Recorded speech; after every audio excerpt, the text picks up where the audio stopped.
Trump has done the impossible and created peace in the Middle East, if you'll believe it. Welcome to the Ripple Effect. So, apparently, if you'll believe it, Trump has brought peace to the Middle East, and that's that. There you go. All done, and we're good to go, right? I don't know how long it's going to last or how well it's going to last, but it does seem like this is one of the better brokered deals that they've ever had. The only thing I can really say that's probably the best, most positive thing is that all the hostages that are alive or said to be alive are back now in the hands of their families, and I can only imagine the tragedy that they have to live through now, still as that 2 year period is going to be played out over and over and over again in their minds, and the PTSD from that. And again, they were showing some of these people, and they did look like Holocaust survivors because they were so badly mistreated and so underfed. Some people were saying it was like one pita a day. Now, I'm obviously not living on one pita a day, but I can only imagine what that was like for them. And having that to live through for the rest of their lives is a scar that can never go away. And their family obviously is very excited still, however, to have them back and that they weren't dead. There's still some bodies that are left to be brought back from Gaza, and I know they're actually still looking for them, as far as at least that's what Hamas is saying, and we'll find out if that's true later or not. But Trump is very, very excited, very happy. He was doing a lot of Trumpyisms in Israel, and when he actually spoke at the Knesset, there was two members of the Knesset that were protesting at some point in his speech. And what's kind of odd is you can kind of see that he kind of gets a little nervous. I mean, again, reminder: Republicans and conservatives have been being shot at and killed, so I don't know that he knew what to expect. And I will say the Knesset was very, very effective in removing the protesters, unlike our Congress that just lets people, our Congress that just lets people go on and on and on and scream and yell and, "We'll be quiet, please be quiet. Oh yes, oh quiet, oh yes." And unlike that, this was very quick. They were very efficient. In fact, Trump even joked from the platform right after that it was very, very effective and very swift, which was funny. But he's taking his victory tour that he deserves, his victory lap, and he finished off the night, or the day rather, going to, I believe it was Egypt, where they signed the agreements between all the different countries, including Egypt and Qatar, that were now no longer going to support, supposedly on paper, Hamas, and they're now having a third party group that's going to be going into the area there of Gaza Strip to begin to rebuild the area. And as Trump has said, obviously it's a war zone, or was a war zone at least, and so there's going to be a lot of rebuilding that's going to be involved. And I think this is interesting to note that a lot of the rebuilding is going to be retraining too. There's a lot of kind of reminiscence back to when you look at after World War II, when Germany fell and you had all the Hitler Youth and so on that were so inundated with the training, and they were just so brainwashed with all that stuff that it actually was quite a long time for them to be pulled out of that horrible mindset that they were in. And hopefully that can be done for a lot of the children that are in the Gaza Strip. Unfortunately, they're trained even from little children to rejoice over the death of a Jew, so it's quite crazy. Now, we as Christians should be excited that the issue there in Palestine has been fixed and resolved, and hopefully stays that way.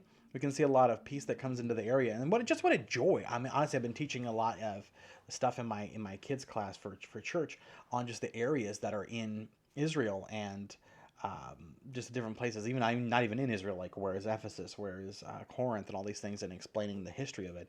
And now that there's going to be some kind of steadiness of the peace there, hopefully there's more that we can enjoy of being able to go there. I know my father would go there a few times, has gone there a few times to see Israel and just walk through the Holy Lands, and it's a blessing. It's an enjoyment, and it's also a blessing to see good things happen to God's chosen people. God chose them from ever and ever and ever and ever and ever ago as his chosen people, and he's branched out to the Gentiles as well. Now, obviously, through salvation, we are all made part of God's people.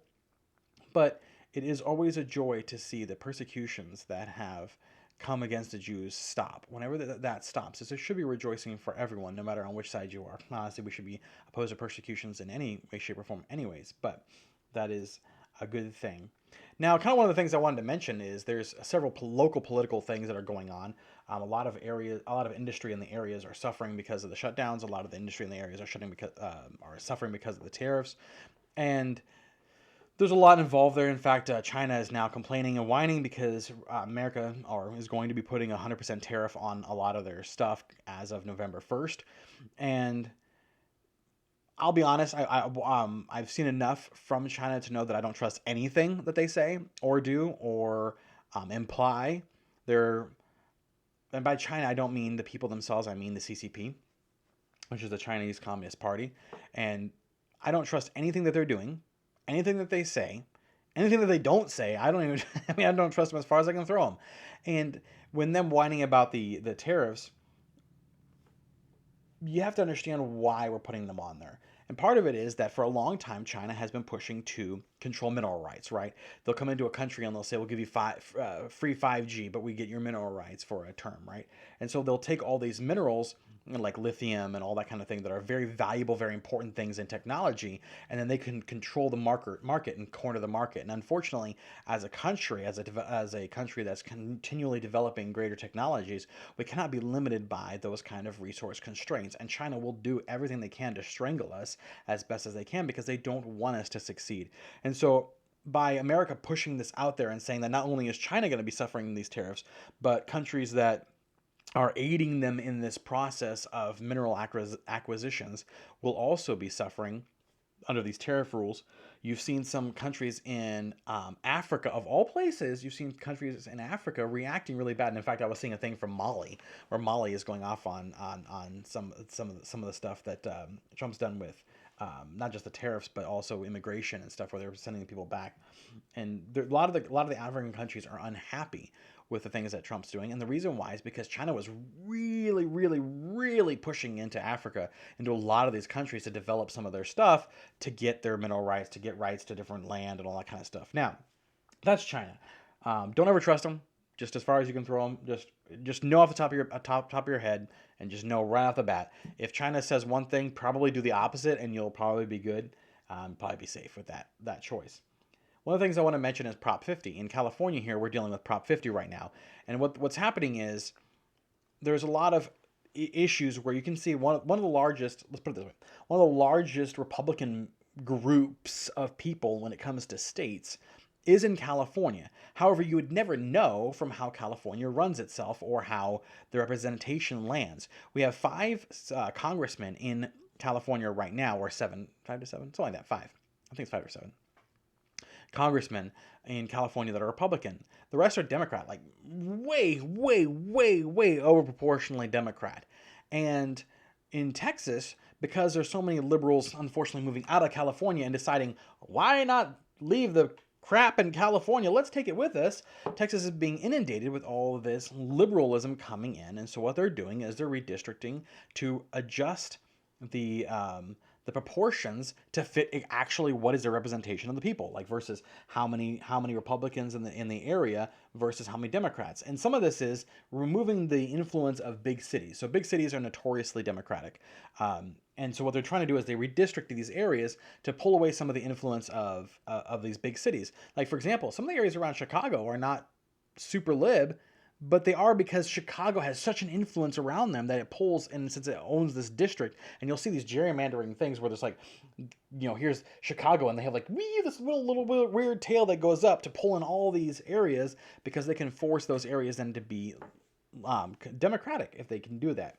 Well, so that's what's happening in Texas. In response, Gavin Newsom is throwing a fit, and he's saying that they're going to, instead of having the third party, supposedly unbiased partialing out that they have right now for districting, they're going to adjust it to be extremely favorable, which is already extremely favorable, but even more favorable for the Democrats by doing Prop 50. By Prop 50, they basically adjust it so they can remove 5 Republicans from their seats and put in Democrats in their place, trying to nullify what Texas is trying to do right now. The problem is, we didn't start this. Republicans really did not start this. This has been started and been going on voraciously by the, I'm sure that's not the right word, but voraciously by the Democrats, constantly pushing this and controlling this. And like I said, they use cities a lot to do this. Look at New York. New York is a perfect example of that, where a lot of the New York area is very conservative, but New York City has such a swath of control, and big cities have such a major control to the area that they're able to affect the areas around them that want to be conservative but can't be because of the influence of those cities.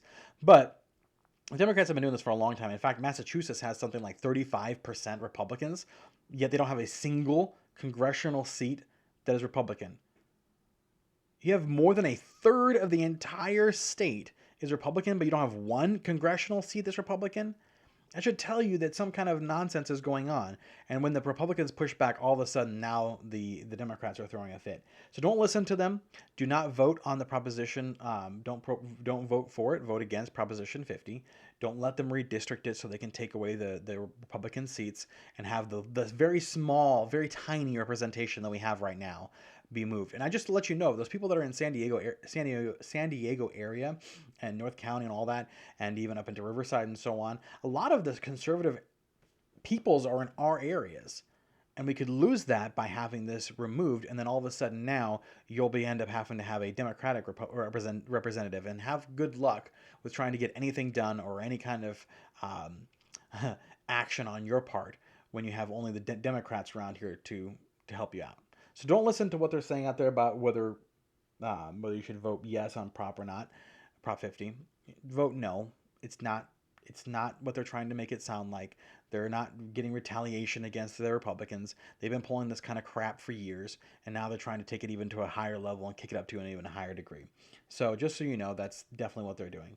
But I hope you have a good Monday, and let's have a good week. And make sure to spread the word. Like I said, with Prop 50, it's very local, and a lot of these things that we're hearing, there's a lot of lefties are going to be talking crazy about the tariffs and so on. Make sure to get out there and spread the understanding of why things are the way they are. And I'm not 100% for tariffs. I don't know exactly where it's going to land because we haven't really seen it played out very well in our history of the economy of America. So we don't 100% know, but I trust that we're at least heading in the right direction at this point. And I'm not just going to say, what the Democrats are saying is that everything is horrible because Trump's doing it and China hates it. Well, China hates it probably means it's a good thing. But I'll let you go with that. Make sure to try to reach someone today and to reach those around you. And I encourage you, if you are struggling in your Bible reading or if you're struggling in witnessing to those around you, pray and ask God to give you the strength that you need. And maybe reach out to a friend near you who can help encourage you to be more Christ-centered and Christ-focused in your life. And I know I didn't talk much about it right now because of the politics, but the politics and the reason why we have the politics that we have and the views that we have of conservatism and even, I hate to say Republican, I don't really like to put a name on it, but Republicans, is because of the values that they stand for that match up with biblical beliefs. And that's why we believe the things we believe. So please reach out and find someone today who you can touch and change their heart. Thank you for listening. Like, comment, and subscribe. It really does help. And I appreciate everyone watching. Have a good night.